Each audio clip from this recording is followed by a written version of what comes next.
Ambassador Kong, High Commissioner Jessup. There you go. Fun fact. Thank you. Your Excellency. Good morning.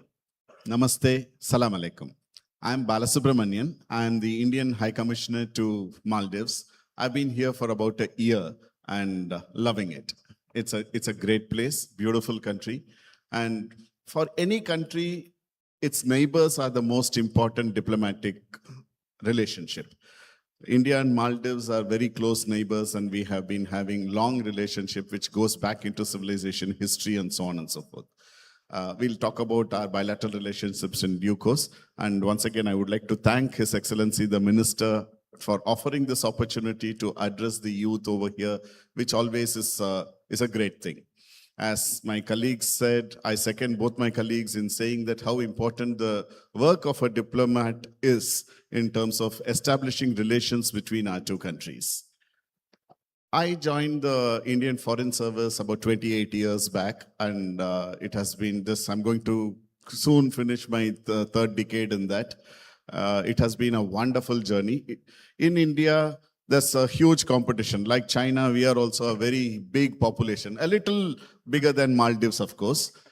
So we have a single examination, which is called as the Civil Service Examination, which we have to appear.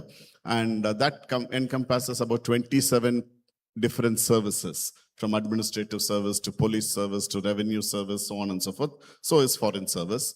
As I told you, we have a huge competition. So when I appeared in the examination, about 350,000 people appeared, and 15 of us, 15 of us were selected. So that is the kind of competition that we have. And I chose to be a diplomat. I could have been, with my rank and the mark that I had secured, I could have been in any other service that I preferred to, but I chose to be a diplomat because it offers an opportunity not only to represent your country, but also to work for the betterment of your country. I think more about it later, but it has been a wonderful 28 years for me. I have served in Russia, I've served in Washington, I have served in a small place, a small country called Tajikistan. I've served in Thailand, Pakistan, Nigeria, and now I am here. In the past 1 year that I have been here, it has been a great opportunity, great to represent my country and great to interact with people and to see how we can strengthen the relationship between our two countries.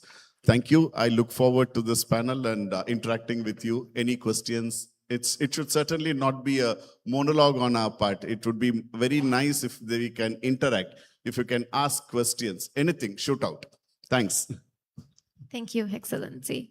As you've mentioned, diplomacy is a very significant, fulfilling role. I think it's important that our audience understands how important diplomacy is for them. How does it affect them? How does international relations play a role in their development and their future?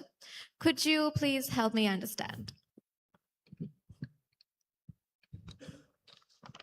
Considering my background, I would like to start my answer from an economic angle.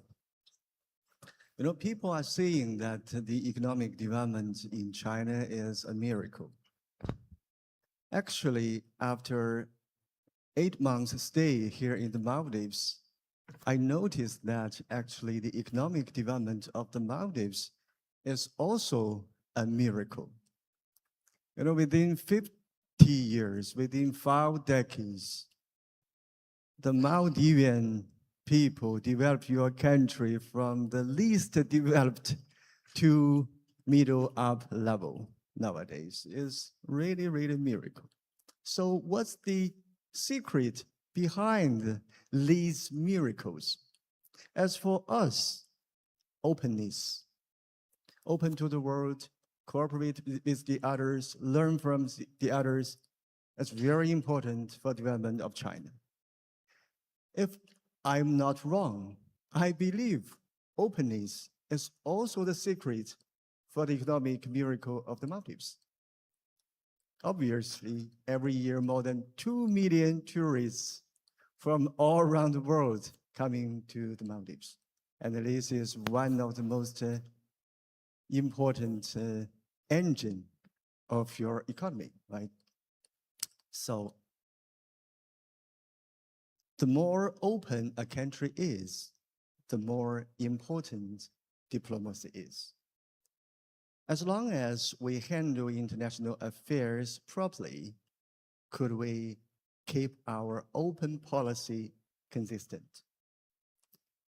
You know, China advocates equal, orderly, multipolar world and an inclusive, people-centric economic globalization. I'm very glad to notice that the diplomacy philosophy of the Maldives is very similar to ours.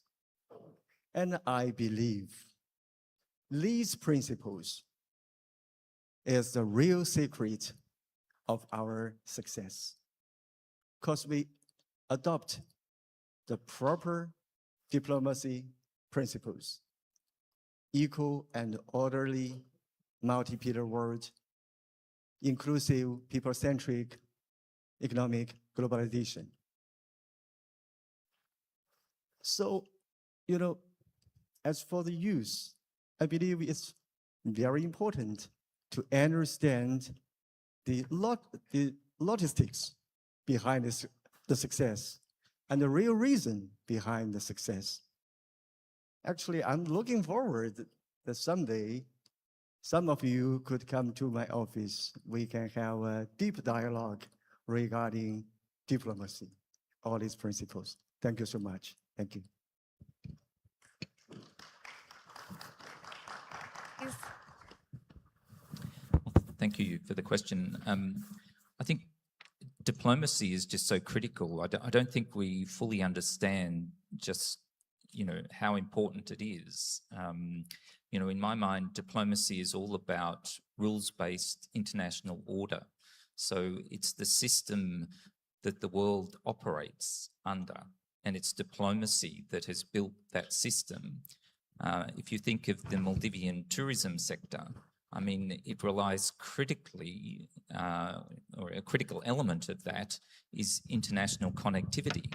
So that international connectivity is based on a rules-based system around aviation that diplomacy over many years has negotiated. So diplomats from all of our countries and many, many others work in ICAO, the International Aviation Organization, for example.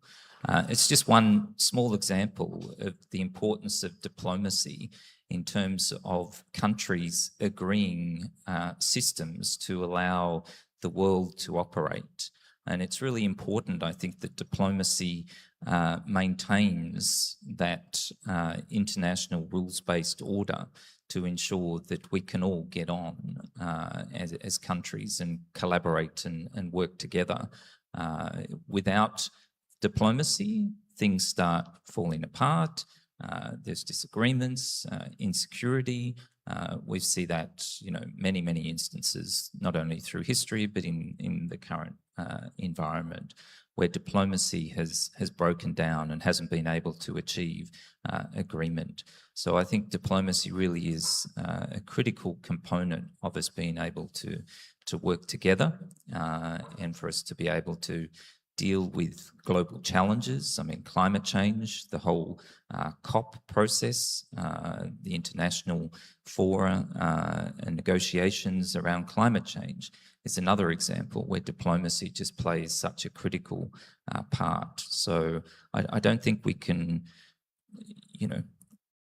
get on as people, as humans, without diplomacy playing a critical part. There are many, many other examples that I'm sure you could start thinking about, where at the end of the day, it's about people sitting down, talking, agreeing a consensus. There's obviously going to be differences, but it's about finding that middle ground where everyone can agree to move forward and develop solutions to deal with challenges that we face. So I can't stress importantly enough how valuable diplomacy is. and skills around listening, understanding and questioning are just super critical in terms of negotiations. Thank you.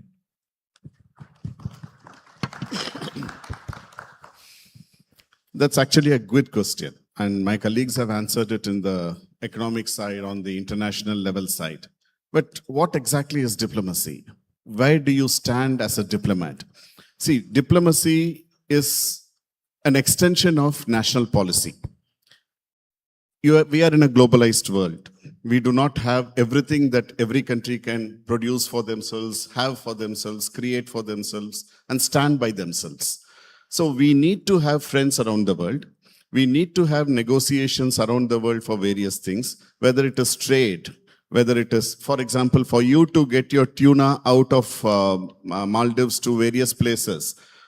Diplomacy works a major way, works in a major way to ensure that your tuna gets the best one, whether it is the tariff that has to be brought down, whether it is the quantity, whether it is there is any dumping part of it, so on and so forth. So diplomacy actually helps you in building your nation by interacting with other countries, trying to find out what those countries can offer you and what you can offer to those countries, arrive at a middle ground. For example, there's a free trade agreement that is being spoken about. Free trade agreement just doesn't come out. It takes years and years of negotiations sometimes, months of negotiations most of the time. And why do we do that? Because we would be in a position to help our economy in each of our countries to grow, to have opportunities outside, to find the markets outside. Traditionally, diplomacy has been for three reasons. One is to establish the political contact between two countries. So earlier days when kings and princes and czars and others were there, they used to wage war with each other. So you needed to have somebody to actually look at the opportunity of arriving peace. The second is the possibility of the diaspora, as you call it. People are now everywhere. It's a globalized world. You would find Maldivians in most of the countries abroad. Now, if they need some support, that would also have to be provided by the diplomatic office over there, whether it is the High Commission or whether it is the embassy. And of course, the trade and economic relations. These are the three major reasons why diplomacy is a very important aspect of any nation's growth, any people's contact between each other, and that helps you. As I told you, diplomacy is an extension of domestic policy. It helps your nation grow. It helps you make your nation grow. So that's a very important aspect. Thank you. Your Excellencies, from your perspective, what do you think is the biggest challenge or challenges that youth face today? When I saw this question, I said, wow, this is a huge one, and this is a very important one. I believe, as for the youth, there is always a very tough question to answer. What the world is going to be like 10 years later? Because 10 years later, you will be a mother, you will be a father, you will be the pillar of the family. You have to take the full responsibility of your life. And now, from now on, you have to get fully prepared for your future. And nowadays, I can have a feeling that this generation, you yourself, are facing a very, very challenging situation, because the whole world is undergoing very profound changes. Let's take employment as an example. Could you tell me, what is the industry of the greatest potential 10 years later?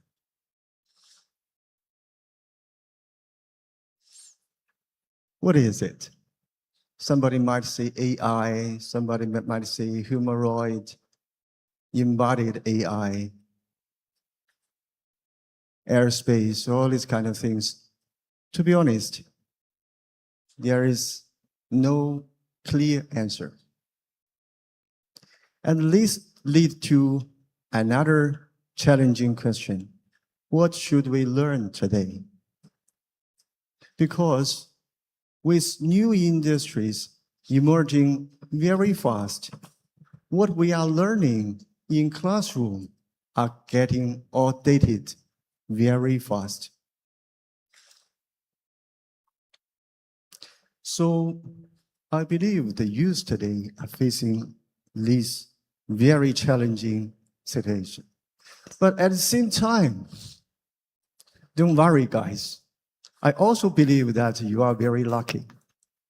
Why? The reason behind these profound changes is actually a new round of industrial revolution, right? We are in the process of a new round of industrial revolution. New strategic industries are emerging. So you have the opportunity to be the pioneer of those new industries, rather than just be a follower of an old, mature industry. So at the end of the day, the really, really challenging question is this. Are you choose to be passive or you choose to be proactive? If you choose to be passive, this is a huge challenge. If you choose to be proactive, this is actually a huge opportunity. So I believe nowadays, the really, really challenging question in front of you is to be passive or to be proactive. This is my answer. Thank you so much. Thank you. I think that's something we should all ask ourselves, whether we choose to be passive or proactive. Thank you. Yes, Excellency. Thank you. I'm far from being a youth, so I don't want to sit here and tell you what I think your problems are and the challenges you face. I'd be very keen to hear from you. But when I have been out engaging with youth and talking to communities, a couple of things keep, coming up in those discussions.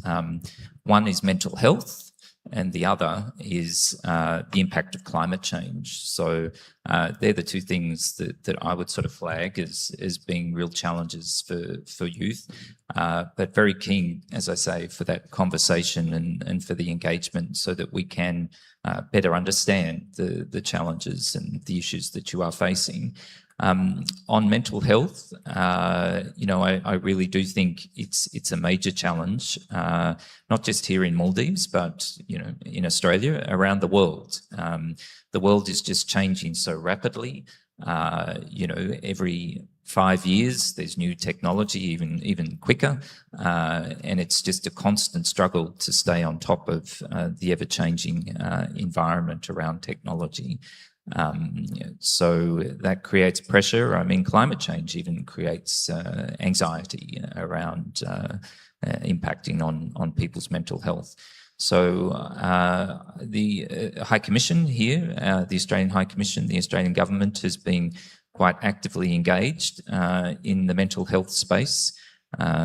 We've been very fortunate to have a world youth mental health expert who is a mad keen surfer, and he's been visiting Maldives for over 20 years on surfing holidays.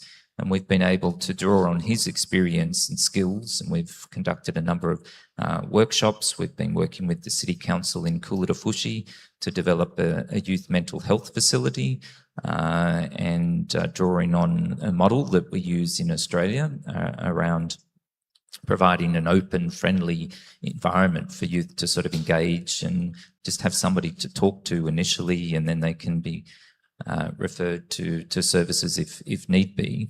A bit like this fantastic, youth hub that's been established here very recently. So there is lots that we can do in that space, but I think it really is a big challenge, and a lot more emphasis in the health system needs to be applied to the preventative side and providing that support early on so that we don't end up with more serious problems down the track. I think, climate change, I mean, we keep hearing about the challenge of climate change, but I think it really starts at the community level. And we've been working with UNDP on a new project that will run over 5 years around building community resilience to deal with the impacts of climate change. It has two components to it. The first relates to marine protected areas.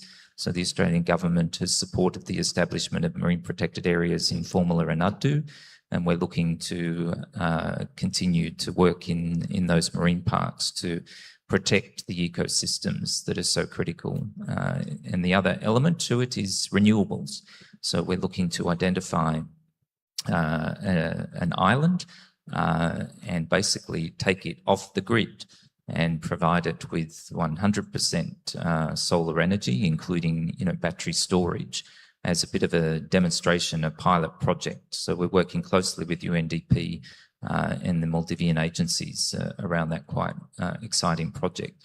But as I say, it's about building community resilience, and I think youth can play a really critical and important role in building that resilience in your communities. So thank you. Thank you. All of us wear different hats. I'm here as a diplomat today, but I'm also a parent. And so forgive me for saying what I'm going to say, but as I really feel that the biggest challenge that our youth has today is distraction. What was the last time that any of you have read Miharu paper from page 1 to page 16? When was the last time that you had finished a book in a week's time or a few days' time? Currently, the distraction doesn't allow you to apply yourself to the full potential that you have. Yes, there are challenges of climate change. There are challenges of economy. There are challenges of various things. Opportunities are existing, but we don't apply ourselves. Every one of you has the potential to become a big person, very successful person in the fields that you have chosen. It could be in fishing, it could be in processing, it could be in agriculture, it could be whatever you choose to, dance, whatever you choose to. But distraction has been one of the major challenges for the youth, and application of their potential on issues that can actually be done. For example, let us take, since we are talking about diplomacy and other things. In diplomacy, unless and until we are at it for a period of time, we are negotiating, we are consulting, we are talking, we are meeting people and explaining things don't get happen. In the sense that, for example, an agreement has to be signed. I might start something today, but 3 years down the line, my successor would be in a position to get it out. So the consistency, the perseverance, and the application is very important. Today, there are ample opportunities available, which also come along with challenges. You will have to equip yourself, you will have to adapt yourself, and you will have to innovate to get those things. But you can do all these three things and more unless and until you don't apply yourself. You can't do that. You'll have to avoid the distraction part of it. The opportunities are plenty, aplenty. 15 years before in my country, or rather when I was growing up, the only options that were available to me, as my parents used to tell, was either you become a doctor or an engineer. Beyond these, there was nothing. Today, cricket is offering huge opportunities for people who through IPL and other things. Football, sports is a great area to provide opportunities. people have chosen that. But they had to apply, they have to compete. As I told you, in India, there's a huge competition. For every single post, there are thousands and thousands of people who will do that. Unless and until you apply yourself and excel yourself in that particular thing, success won't be there. So sorry for the philosophy of it, and I have spoken to you as a parent, not as a diplomat here, but that is something which I feel is very important and a major challenge that our youth face, and I'm sure you will overcome that. Thank you. Thank you. Speaking of opportunities, Your Excellencies, I would like to ask you what opportunities exist for Maldivian youth in terms of studying, working, volunteering, or collaborating with your country, and how can they access them? If any of you follow my X account, you might notice that on the very top of my post is the invitation of Chinese government of Maldivian youth to come to China to pursue your higher study. The Chinese government scholarship for Maldivians is open now for next year. This is a very important opportunity for our cooperation in the area of education. I would like to promote Chinese universities a little bit here. You know, I have been here for 8 months. I have been consistently encouraging my Maldivian young friends to go to China for higher education, because I know China is not the traditional destination of Maldivian youth for higher education. Why I'm encouraging you to go to China? You know, according to Nature Index ranking, out of the top 20, 15 are from China. According to the research of an Australian institute, 64 critical technological area, China is leading in 57, and United States is leading in 7. So I believe now is the time for Maldivian young talents to go to China.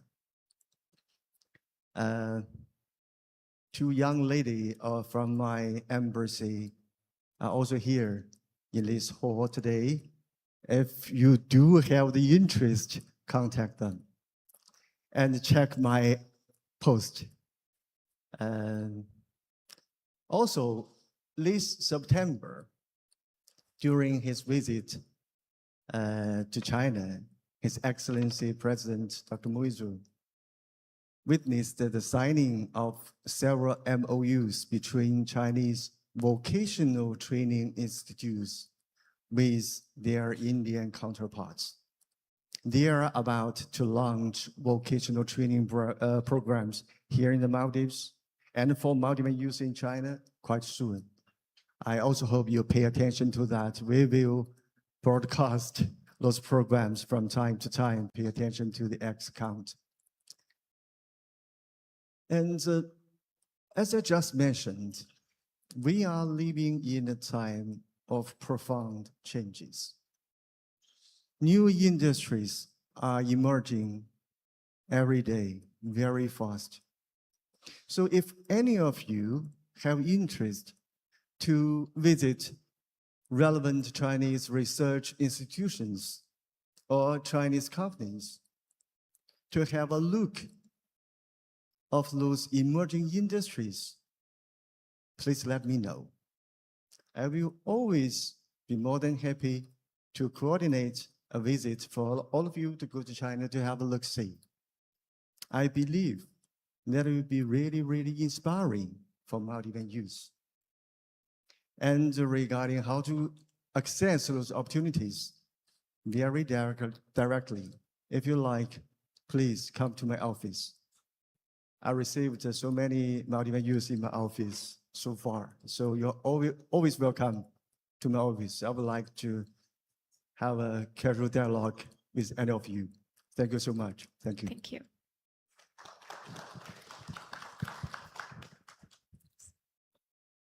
So,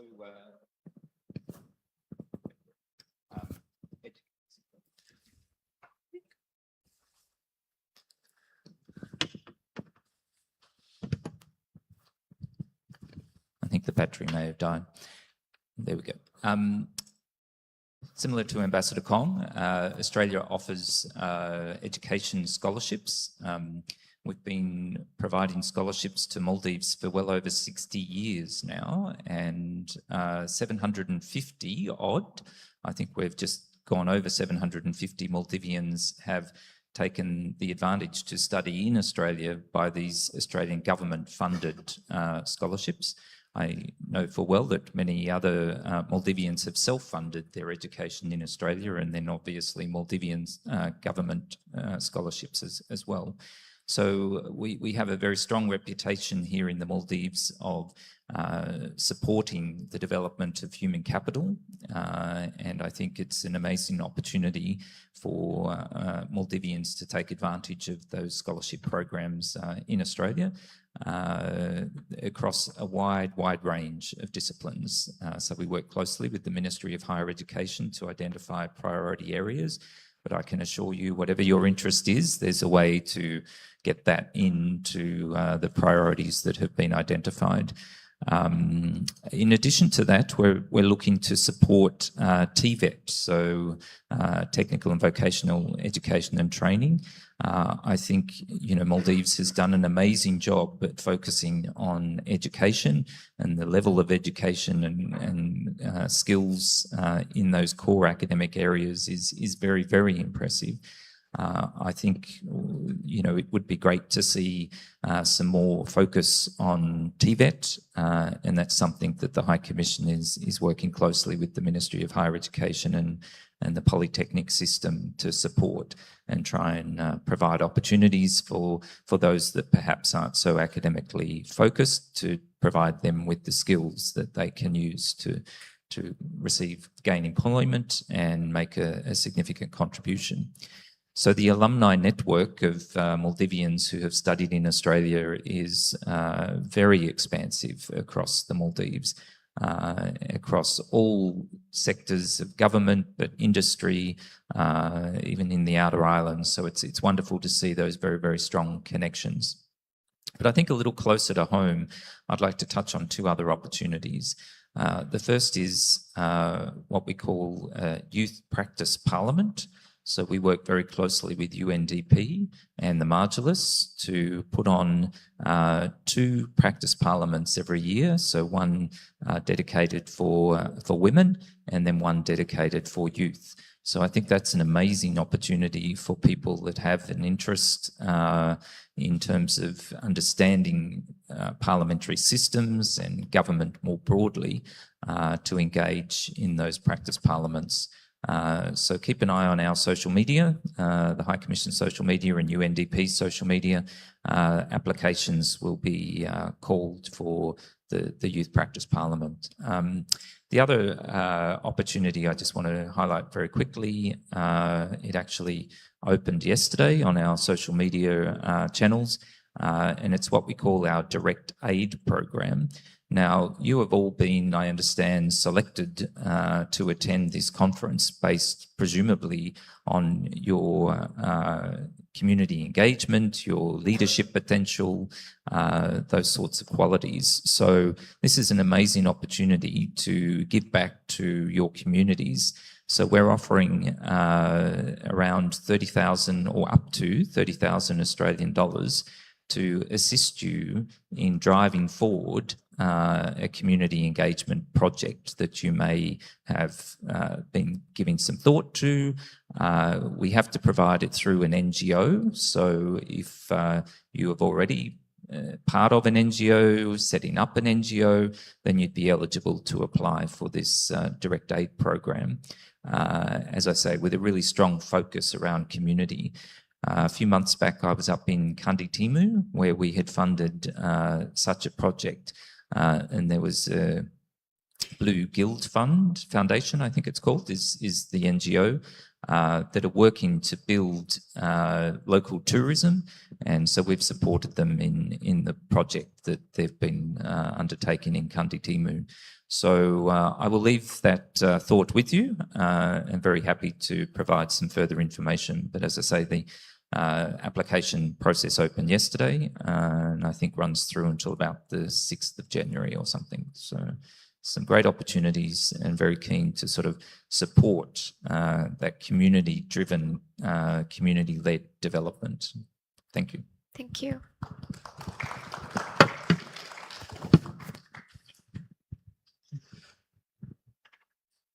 On education and on trade and economic relations, I think there are huge opportunities for youth to engage. India is not new as far as education field is concerned. There are many of your friends, your seniors, your parents and others who have studied in India. The southern part of India, particularly Bangalore and Mysore, have been favorite and popular destinations for people who are self-financing and going over to study their graduation, post-graduation, and so on and so forth. Government of India, and that continues, that trend continues. It's a huge opportunity that is available over there. Government of India had actually given priority towards education sector, and many of the universities that have come up around the city, and many of them, I wouldn't compete with China in case of the ranking. That's very nice. But we do have very good universities and what we call as the Indian Institute of Technologies. The common joke that goes around is that if you can't get into Indian Institute of Technology, you will get into an Ivy League in the US. So that is the kind of competition and the standard that is maintained. So opportunities are available. Government of India actually every year trains about 1,600 Maldivians every year on short-term courses for those people who are working in the government and other places. Apart from that, there are 34 scholarships which I can offer today in terms of graduation, post-graduation, and PhD in fields that you choose. This is being administered through the Ministry of Foreign Affairs and the Higher Education Ministry. There are 34 scholarships fully paid, including a stipend that would be there, your living allowance, and so on and so forth, in a field that you choose. So there is an A2A portal which is there. Our Ministry of Foreign, your Ministry of Foreign Affairs is aware of that. So you can avail of that. There are ICCR scholarships which are there. So in different fields. So apart from the 1,600 that we train on a short-term basis, skill development on that basis, we offer these scholarships also. The first polytechnic in Maldives was actually set up by India, which is still functioning very well. The hospitality industry training under the MNU was also set up by India. And there are various nurses and doctors who are being trained in India, and some doctors come over here to train in IGMH and other places. So on education field, skill development, there are huge opportunities. On the economic side, I mean, you become an entrepreneur, you become a trader, you become a person who imports and exports, huge opportunities. We are next door, and there is already most of the essential items from 1981 onwards actually come over here. Logistics is a huge opportunity that you can create for yourself. Be an entrepreneur. Fly between India and Indian West Coast and Maldives, where most of the things come from. Agriculture, poultry, so on and so forth. There are useful technologies that are available at a very affordable price, which you can start implementing here in this country. So the opportunities, both in terms of your employment as well as in terms of your education, I think we have a lot to offer. We have been offering and we have been collaborating with Maldives in a big way, and we continue to do so, and India is open for you. Please look at it. Thank you. Thank you. I think now let's hear some answers from the audience. Perhaps we would start with one question that Ambassador, you asked. What new industries do you think should emerge in the Maldives? Should we start with that question? Can we have some mics? Do we have a volunteer who can answer what new industry should grow in the Maldives? Please.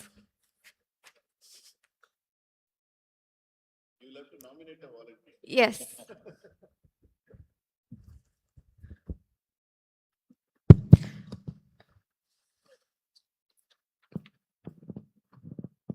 IT and technological fields should be emerging in Maldives, I feel. Could we pass the mic to the other group?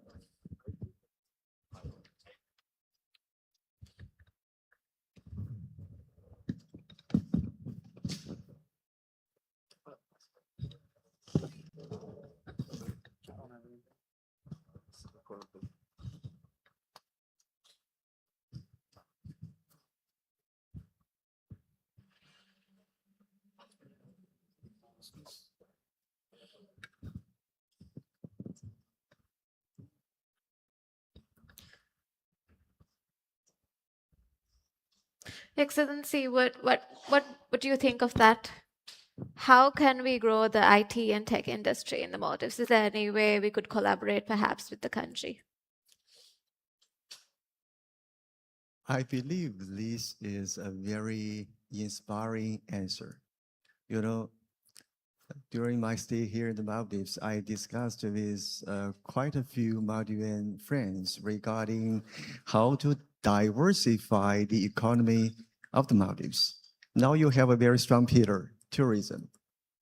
If you have another 2 or 3 pillars of economy as strong as tourism, the future development of the Maldives will be fantastic. So what is the next pillar? So many Maldivian friends answer me that digital economy should be the answer. I pretty much agree with this idea. IT technology or digital economy. How to develop digital economy here in the Maldives? I have some very preliminary thoughts about this. You know, the size of the Maldivian economy is not large. And the development of digital economy involves huge investment in R&D, research and development. It demands economy of skills. So this is not something that the Maldives could accomplish independently. You need a good partner, like China. China has well-established ecosystem of digital economy. We are one of the leading economy in like AI, this kind of things, humanoid. So I believe this means to integrate the development of Maldivian digital economy with that of China might be a good answer to this question. How to develop digital economy in the Maldives in the future, to integrate your development with China, to integrate your industries into the well-established, mature digital ecosystem in China. I know Huawei is nowadays playing a very important role here in the Maldives. There are also other companies. So that's why I'm inviting Maldivian youth to visit those Chinese research institutes or Chinese companies to have a look-see, to see with your own eyes of the potential opportunities, how to integrate the development of the Maldives digital economy with that mature ecosystem. Thank you. Thank you. High Commissioner, is there anything you would like to ask our audience? Is there something you would like to know from them? Yes.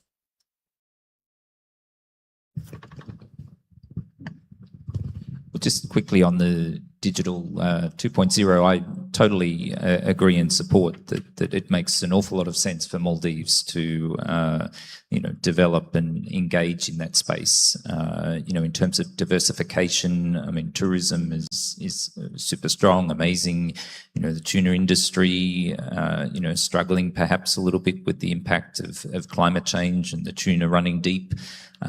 So I think diversifying into the digital economy makes total sense. So totally support all of those issues. But in terms of a question for the audience, I'd prefer to actually have the questions run the other way. So I'd be happy to respond to any questions that the youth may have. Yeah. Digital economy. Sorry? Digital economy. Not necessarily. What is one thing that you would like to know from our audience here?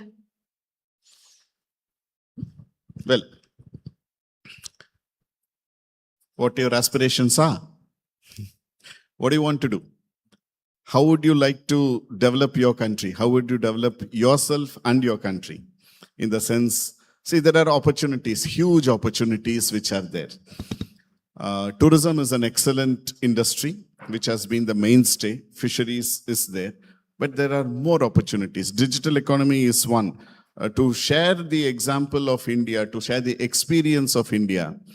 In 1984, when I had passed out of school, that was the year when various engineering colleges were started in India, and it created from 1984 till 2000, people were trained, and actually we bring out more engineers than the population of Switzerland every year.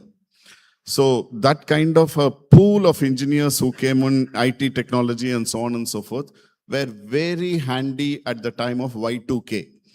What I'm trying to say is that you will have to plan ahead in terms of how you're going to position yourself and equip yourself. So when Y2K hit, there was a huge demand. And Pat came, the Indian engineers who were in a position to address this issue. And fast forward today, 63% of the total world's software is either developed in India or by Indians. In San Francisco, IC chip, the Silicon Valley, IC chip was jokingly called as Indian and Chinese chips. So that is how they position themselves, and digital economy can actually boost it. Digital economy is required in everything. It's like banking. You need money to be transferred left, right, and center. IT is always there. Internet has now become so fast, so cheap, and not here. It's not very cheap, but still. There's a lot of opportunities under Internet of Things, BPOs, so on and so forth. But apart from that, this is digital economy. We recently held, and we had invited Maldives also to participate, and His Excellency participated in India.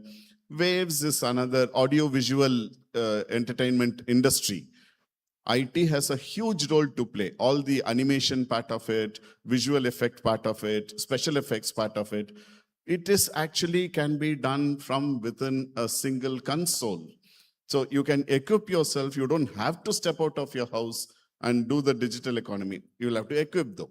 So opportunities are there where we can be of assistance. We can assist you. We can be of assistance to you, and this is available. But then, if not necessarily, I would like to also talk 2 more minutes about some other opportunities which are there. See, you are an import-oriented economy. There are various things that you can substitute. For example, you buy eggs from India. If you start producing eggs, I will lose. But still, what I want to say is that eggs is nothing. It's easy. Poultry, you get it from Brazil. All the way from Brazil. I don't know how many seas it crosses to come over in Indian Ocean to feed and to be on your table. Poultry is a very small thing. Mushrooms, very, very small place. In this kind of a place, it would be possible for you to earn hundreds of thousands of dollars over a period of years. So these are simple ideas, small ideas, less investment, but application without distraction. So there are various opportunities. Please do so. Thank you, Excellency. Could we open up for questions from the audience to the High Commissioners and the Ambassador?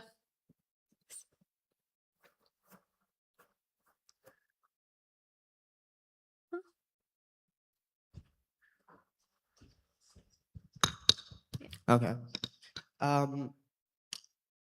Mr. David Jessup, it's truly an honor to reconnect with you again. I'm not sure if you recall me. My name is Ahmed Chayan, and we have met through Practice Parliament. I had the Practice Parliament initiative has given us young people a real test in the democratic participation and also participatory governance. And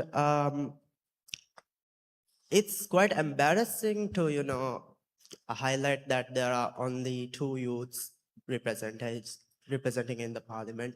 So my question is, from your experience working with youth-focused democratic systems, what practical steps can the state and partners take to meaningfully increase youth representation in the parliament, not just as participants, but as decision makers with real influence?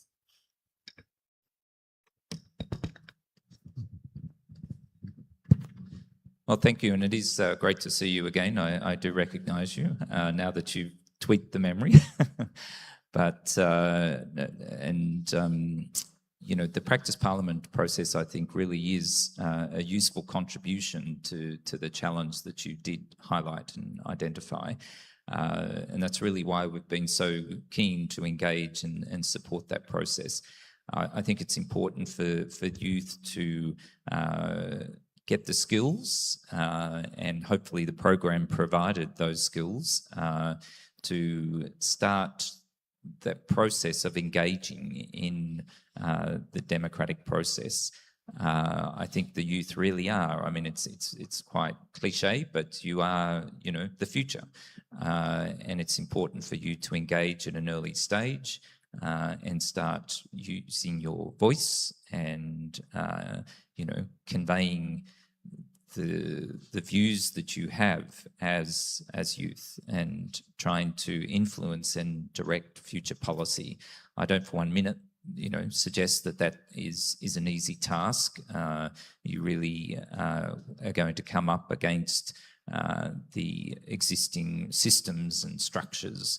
It really comes down to persistence and engaging with people of a similar age but like-mindedness, and start developing you know, processes to challenge the status quo and to challenge the system, and trying to get the voices, you know, heard. I think it's been an ongoing challenge. You know, when I was a youth, it was the same. It's just the way the system operates. But that doesn't mean that you shouldn't continue to try and persist. I think there are certainly ways in the Australian system, for example. Each of the political parties in Australia have a youth, you know, part of the political party. And I know that is the case here, so I think that can be a very useful opportunity, you know, to start getting engaged in that process. I don't have a silver bullet. I don't think there's an easy answer to that question. It's just a question. It's just about, you know, continuing to persist and coming together with people of a similar view, and developing policies and finding ways to get the message out there. But thank you. Great question. Thank you. Do we have any more questions?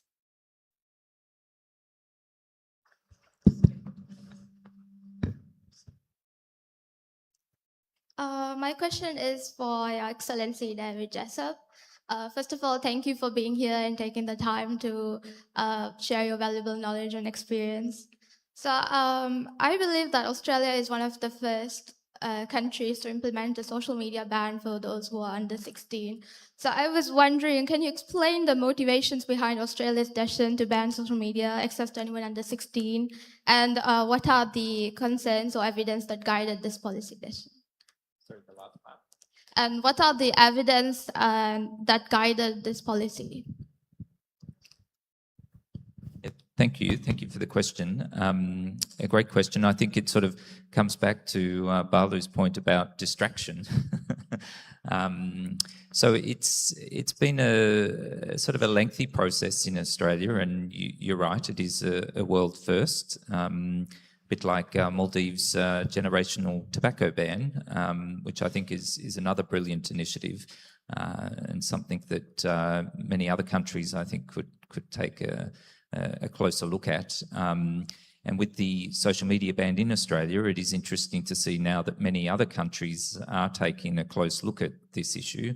It really came out of a lot of work that our e-safety commissioner was involved with. So we have a person identified whose responsibility is to look at e-safety, so online safety. And there was a real concern around the material that was available online to such young people and the damage that can do. It's interesting now to hear young people in Australia. It's a bit mixed, of course. It's something like this is rather controversial, but there is a growing group of young people that are actually quite relieved and quite supportive of the process, and they feel that a whole weight has been lifted from them in terms of the pressure that social media places on them. So it is a bit of a controversial issue for sure, but I think over time we will see some change in that space. Obviously, there's some challenges from the technology companies to implement the ban, and it perhaps isn't going to be 100% foolproof. But I think gradually, over time, the system will improve, and we will see, quite a change. But it's early days, and I think it's something that, as I say, many other countries are now quite interested in seeing how the pilot project, if you like, progresses. But thank you for your interest in the question. Thank you. Do we have any more?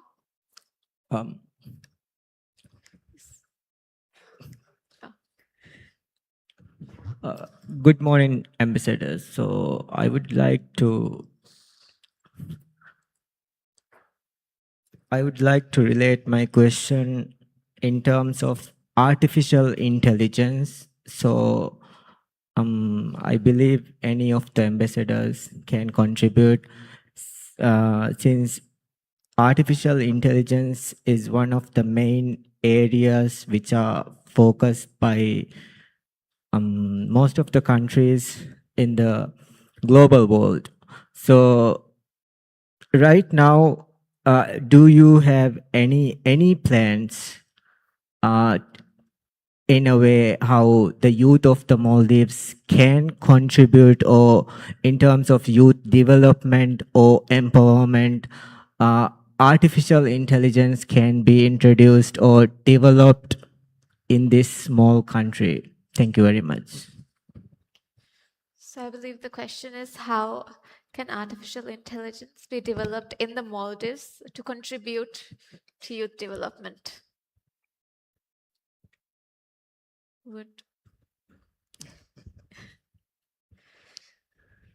I believe the answer is definitely yes, in two ways. One, the government build new platforms for education, for training, for cultivating new capacity of the youth. The AI application should be integrated into that new platform. And I believe your government is working on that. And the Chinese government is always ready to cooperate with Maldivian government to achieve that target.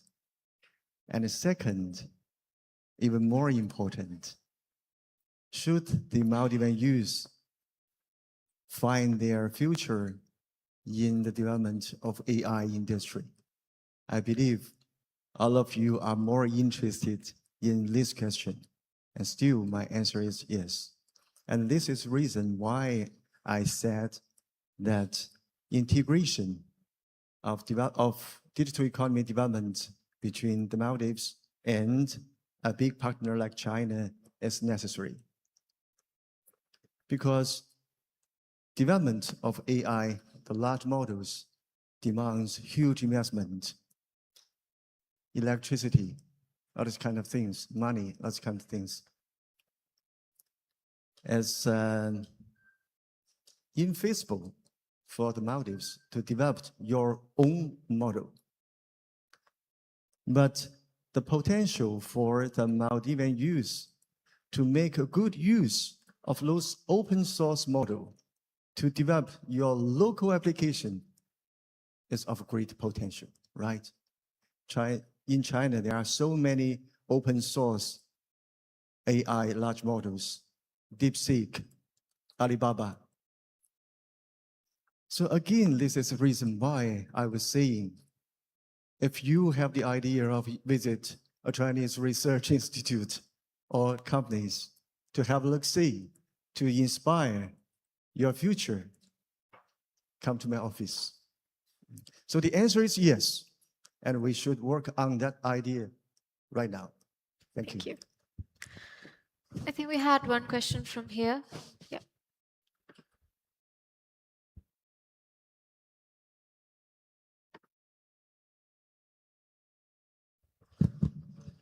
Good morning, Your Excellencies. So my question is actually based on my personal experience.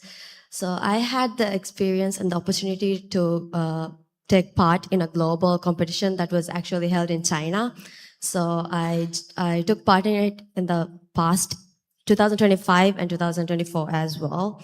So but my question is, beyond scholarships, what are the opportunities, or how can we strengthen the bond we have between these countries in a long-term way in areas like skill development or innovation or even cultural exchange? And based on my experience again, I noticed that a lot of the youth, they do not know that such competitions or opportunities are open. Most of the time, they find out about these competitions or opportunities after it's already gone.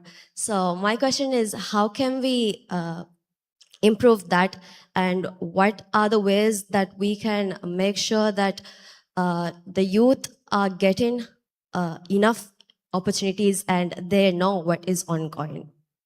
Thank you. Pastor. So welcome to China. Twice, right? This is a very good question.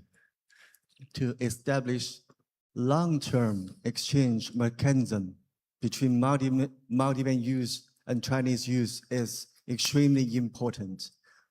Our embassy is working on this. But I believe we have not done enough. Lots of work to be done. I have two proposals. One, on our side, we will pay more attention. We will make more endeavor to make sure that all potential opportunities are open to Maldivian youth. And please do keep a close eye, follow our social media accounts. And second, I have a proposal for my Maldivian young friends. Anytime, if you have a clue of those opportunities in China and we don't know, come to my office and let us know. We will try our best to coordinate. So thank you so much, and welcome more Maldivian youngsters to China. Thank you. Thank you. Do we have, can we have the mic? Yes? Good question as to how to sustain the relationship between Maldives and the countries that are here. See, one of the most important aspect of any human development is basically whether it is useful for that person, whether it is commercially viable, whether that person is in a position to earn a living out of that particular interaction that he or she has had with that country. For example, if you learn Chinese language, if you learn Mandarin and come back here to start teaching Mandarin, you earn money out of it. So there is an interest for you to continue engaging in Mandarin. I gave an example of Mandarin. You can learn Hindi also. If you learn a particular skill, say for example, dance, or for example, music, or for example, commercial activity, there has to be an interdependence that will have to be created between you and the country that you target at, whether it will be able to sustain you for a living. Because a cultural exchange, coming over to Bangalore, coming over to Mysore, seeing the places and coming back here and doing your own thing, doesn't have that kind of a relationship. We need to invest in actually creating this kind of a bridge between our two countries so that people are interested and people can continue to do so. Ample opportunities are there. There are enough spaces where you can actually look at these things to be useful for you and for the country, and that is how we can sustain it on a long-term basis. But on artificial intelligence, when you were talking about it, I had a particular joke which came to my mind. So let me just say the joke. Currently, there's a huge competition between artificial intelligence and human stupidity. And currently human stupidity is winning because what we are using artificial intelligence for is not actually very useful. Many of us, it's a double-edged sword. So artificial intelligence is all about application. If you have to use artificial intelligence in predicting the future on particular trend in, say, fisheries or in various things, you can actually use that. So it's basically application oriented, and yes, every person who has a spark, who has an idea, can utilize artificial intelligence to grow that particular thing, certainly in Maldives. Thank you, Your Excellency. Could we have the mic passed? Yeah. I'd like to ask a question before I pass my mic along to my peers, and I will. On the topic of artificial intelligence and emerging industries, which is interesting, but I'd like to take this opportunity to focus it on something that we lack here, which is investment in creative fields. Like, for example, China is known for developing really well-known games that we all love and enjoy here, but I feel like youth here lacks opportunities on how to expand more in becoming artists or pursuing industries like fashion or game development, you know? Like, I feel like youth does not, like, they usually do not go for such creative fields, even though we have a history of such a creative culture and heritage that we adore. But it's more about financial insecurity within fields like that. So how do you think that we can establish a future with creative careers in this country for the future generation? Thank you.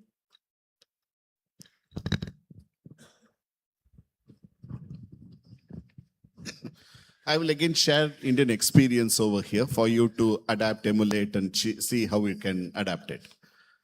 In India, all of you know Bollywood. There are various other woods also, Collywood, Nollywood, Pollywood, and so on and so forth. We produce more than 1,000 movies a year on the creative side. And many of those movies are technically so highly developed.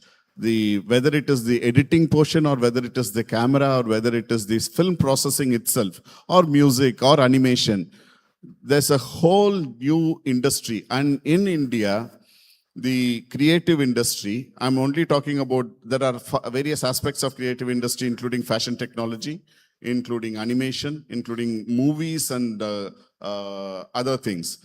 So just the Bollywood alone is a multi-billion-dollar industry providing employment to millions of Indians, literally millions of Indians. So for us to go and watch a movie for 3 hours, 2 hours, 1.5 hours, it is for us just an investment of 1.5 hours and some money.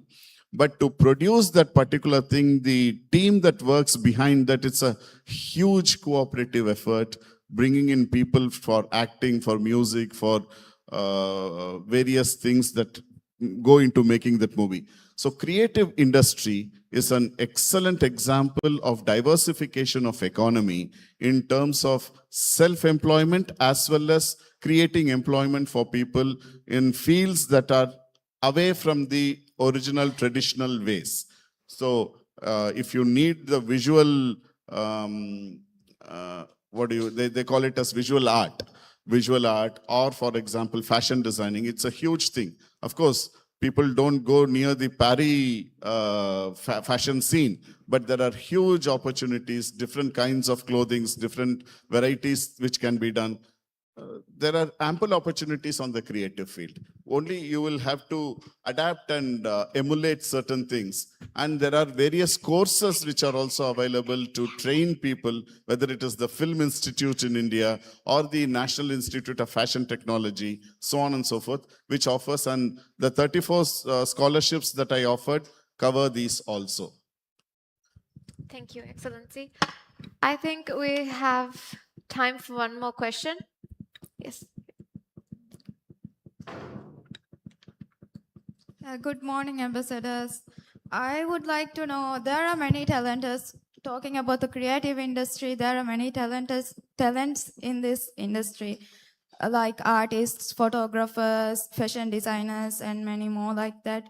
So from the perspectives of you all, I would like to know what factors actually limits the Maldivians from achieving international fame, or what are the opportunities that we have to build a globally recognized brand? So, thank you.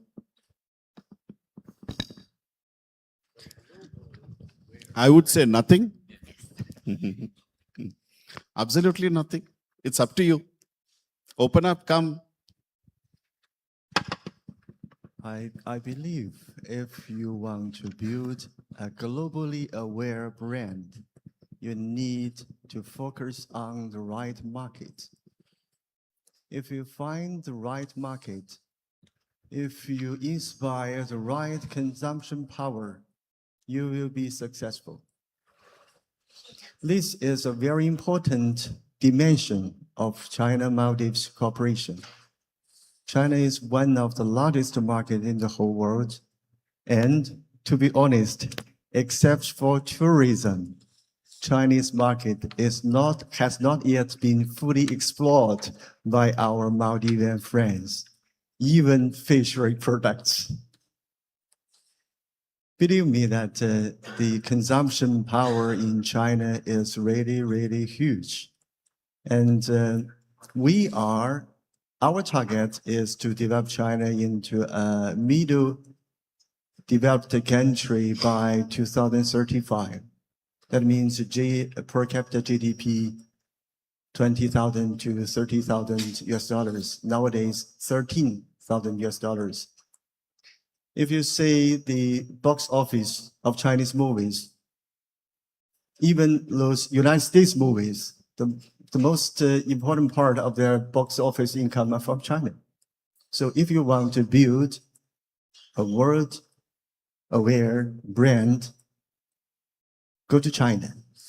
Of course, also India, Australia. Never forget about China. And the creativity industry also. You know, I'm amazed by the creativity of our Maldivian friends. I bought a lot. So if you want to establish a successful creativity industry here in the Maldives, use your creative talent and bring those products to a good market. And second, the emerging industry is not irrelevant with creative industry because new technology, AI, could not survive isolatedly. The most important implication or value of AI is to upgrade traditional industries.